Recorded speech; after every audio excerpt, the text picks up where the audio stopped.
Ćao ljudi, ja sam Saša. Opet mi nešto ovih dana upada u oko i bode oči i moram da podelim sa vama. Biće ovo jedan kratak video ako se ne raspričam previše. Većina youtuberki i blogerki i generalno devojaka se stalno izvinjava za svoj izgled.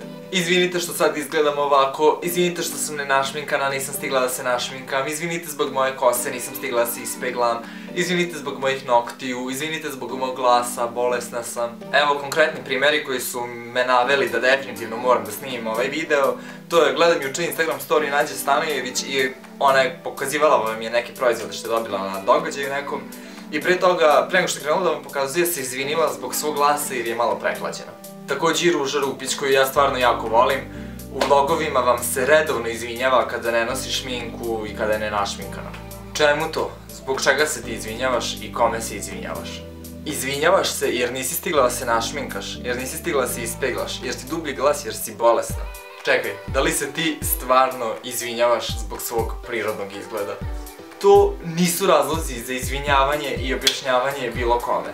Evo ja kao muško kažem vam, devojke, da nema potrebe za tim, nema smisla i nije cool. Zar je došlo do toga da možeš da se izviniš kad ne nosiš šminku, kad si bolesna? U kakvom mi to onda svetu živimo i kakvu poruku šaljete devojčicama koje vas gledaju onda kada se vi izvinjavate jer ne nosite šminku jer ste bolesni ili bilo što drugo?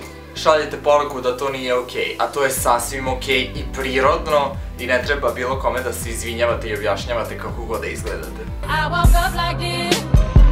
I nedaleko od toga, ovo nije napad ni za jednu youtuberku, blogerku, čak šta više. Ovo je samo moja želja da skrenem pažnju kako se nesvesno šalju neke poruke velikom broju ljudi koji to gleda. Jeste, ja ću reći, sve devojke jesu lepše našminkane, to stoji, ali to ne znači da treba da se izvinjavate bilo kome kada niste, niti treba da osuđujete bilo koga kada se snima nenašminkan, dođe u školu nenašminkan, šta god. Jer vidim i dosta uvredljivih komentara ispod slika i videa gde su devojke, pogotovo youtuberke, nenašminkane. Sećam se kad je Zorana prvi put radila Get Ready With Me, koliko je ljudi pisalo ispod ju na šta ličiš bez šminke i tako dalje, još mnogo gorih komentara. I podržavam i sve vas, devojke, devojčice koji ovo gledate, a znam da vas ima dosta.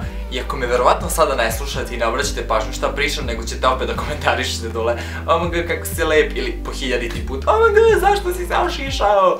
Ali, podržavam vas sve da odete nekad i u školu i do grada nenašminkane, nemate čega da se stidite. To ste vi, takve vas je priroda stvorila, treba da volite sebe i da budete sigurni u sebe i sa šminkom i bez nje. Iako je kliše, reći ću, lepota dolazi iznutra. To je sve što imam da vam kažem, razmislite o ovome, a mi se vidimo u sljedećem videu. Poj poj! I da, zapamti, prelepa si, baš takva. Poj!